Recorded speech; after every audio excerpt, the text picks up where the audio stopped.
Dear student, cost of capital का second part मैं आपको इस कैलकुलेशन का सेकंड पार्ट में स्टार्ट कराने जा रही हूँ। पुराने वीडियो में हमने ऋण पूंजी की लागत और प्रतिधारित अंश की लागत के बारे में अध्ययन किया था। इसके अंतर्गत मैं समता अंश पूंजी की लागत के बारे में बतलाऊंगी। समता अंश पूंजी जो इक्विटी शेयर होते हैं, शेयर होल्डर्स होते हैं, उनको कोई निश्चित मात्रा में पूंजी का प्रत्यय नहीं दिया जाता है। वो कंपनी में होने वाले लाभ पर उनके अंशधारकों के मध्य उनको वितरित किया जाता है। तो जो अंशधारक होते हैं वो कंपनी के एक तरीके से स्वामी होते हैं।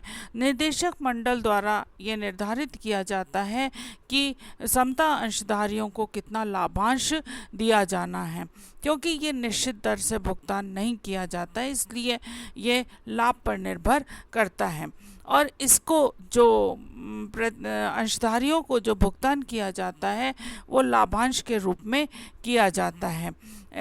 समता अंश पूंजी पर देय लाभांश की दर अनिश्चित होने के कारण समता अंश पूंजी की लागत का आकलन करना अपेक्षाकृत कठिन होता है। किंतु स्वाभाविक तौर पर समता अंश पूंजी की लागत रहित पूंजी नहीं कहा जा सकता, क्योंकि इसको हम ये नहीं कह सकते कि उसकी कोई लागत नहीं है, क्योंकि वस्तुतः समता अंशधारकों को कंपनी में निवेश जो किया है उसके बदले में उनको लाभांश दिया जाता है। और जो समता अंशधारी हैं उनकी कुछ अपेक्षाएं होती हैं कंपनी से, जैसे समता अंशधारक एक निश्चित दर से प्रति अंश लाभांश प्राप्त करने की उम्मीद रखते हैं।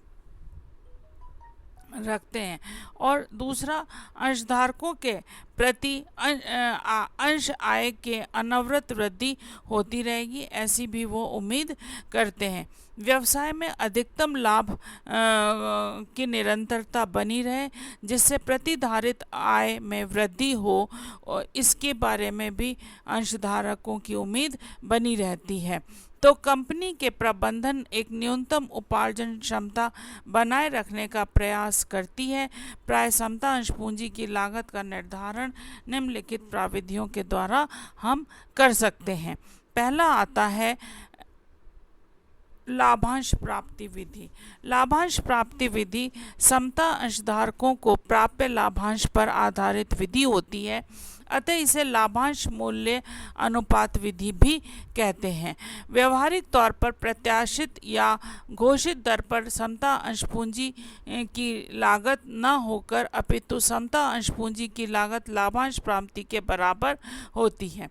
इसकी कुछ सीमाएं हैं, जैसे समता अंशों के वास्तविक मूल्य के सापेक्ष बाजार मूल्य को सम्मिलित किया जाता है कि जो प्रति अंश बाजार का मूल्य है उसके इसमें शामिल किया जाता है, जबकि वास्तविक मूल्य की उपेक्षा की जाती है।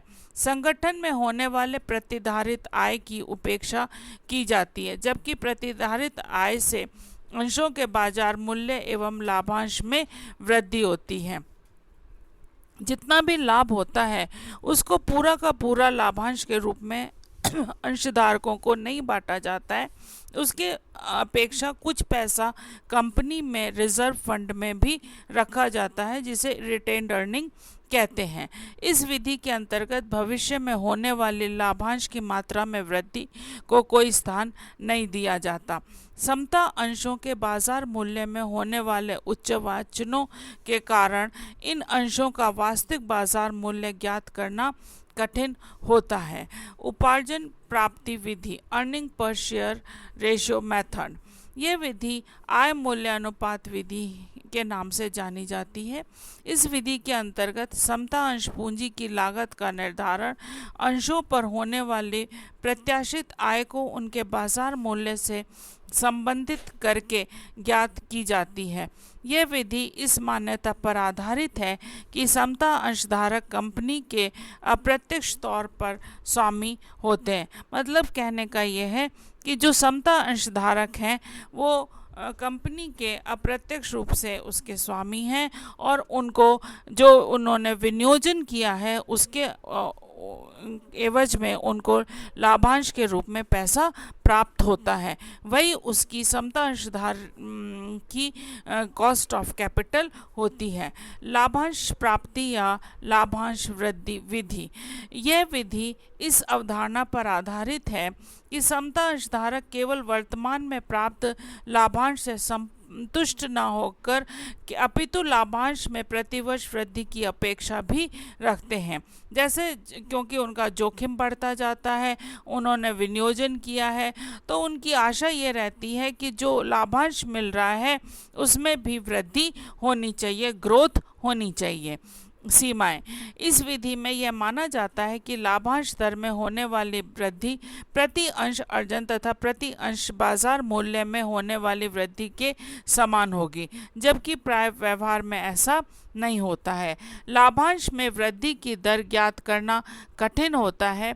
कंपनी द्वारा भविष्य में होने वाले लाभांश की मात्रा में अनवरत वृद्धि का अनुमान यथार्थपूर्ण नहीं होता है। कंपनी की भावी वर्षों में हानि होने की दशा में लाभांश की मात्रा में कमी भी हो सकती है। ये इसकी सीमाएं हैं। अब मैंने आपको एक उदाहरण के द्वारा इसे समता अंश पूंजी की लागत के बारे में स्पष्ट करने का प्रयास किया है। X limited has issued 5000 equity share of ₹100 each fully paid. It has earned after tax profit of ₹50,000। 50,000 उनको आय मिल रही है। 5,000 इक्विटी शेयर उन्होंने इश्यू किए हैं। ₹100 पर शेयर की उनकी वैल्यू है। The company has paid a dividend of 8%. 8% per share dividend company देना चाहती है। The market price of these shares is ₹160 per share. Market price कितना है? 160 रुपये है। Calculate the cost of equity capital on the basis of dividend yield method and earning yield method. तो इसके आधार पर आपको इसकी गणना करनी है। डिविडेंड यील्ड मेथड क्या है? DPS, dividend per share upon market price into 100। CE क्या है? Cost of equity share capital. तो इसमें डिविडेंड पर शेयर कितना है? 8%। 8 अपॉन 160 इंटू 100 तो कितना आएगा? 5% आएगा। अर्निंग यील्ड मेथड में हम लेते हैं EPS, earning per share upon market price into 100। Earning per share कैसे निकालेंगे? प्रॉफिट आफ्टर टैक्स कितना आ रहा है? 50,000 का, और नंबर ऑफ इक्विटी शेयर कितने थे? 5,000 थे। तो 50,000 अपॉन 5,000 इज इक्वल टू 10। तो अर्निंग पर शेयर कितना है? 10 अपॉन मार्केट प्राइस कितना है? 160 इंटू 100 तो कितना आ रहा है? 6.25। इसी तरीके से मैंने दूसरा एक और उदाहरण दिया है। A company is considering an issue of new equity share. Its equity shares are currently being sold at the 250 per share. 250 रुपये उसका मार्केट प्राइस हो गया। इसके बाद में आता है issue expenses are expected to be 4%। Issue expected जो एक्सपेंसेस हैं वो कितने हैं? 4% ऑफ करेंट मार्केट प्राइस। 250 का 4% हो जाएगा। The company is expected to pay a dividend of ₹30 पर शेयर नेक्स्ट ईयर। डिविडेंड कितना देना चाहती है? 30 रुपये पर शेयर देना चाहती है। Dividend payment per share for the last year have been as follow. 5 साल का उन्होंने डिविडेंड की ग्रोथ रेट देखी है। 22.42, 23.76, 25.19 और 26.70 और 28.30। Determine the cost of existing and new equity share of the company. तो हमने इसकी ग्रोथ रेट निकाली है, जिसमें 23 पुराने नए में से पुराने को माइनस कर दिया, दूसरे वर्ष में से पहले वर्ष को माइनस कर दिया, और दूसरे वर्ष का जो वो था उसे हमने रख लिया। तो ये इस तरीके से 5.98% है। और इसी के बाद आगे हम ग्रोथ रेट निकालते हैं और चारों वर्ष का निकालते हैं तो अब लगभग 4% आता है। इसके बाद हम इसकी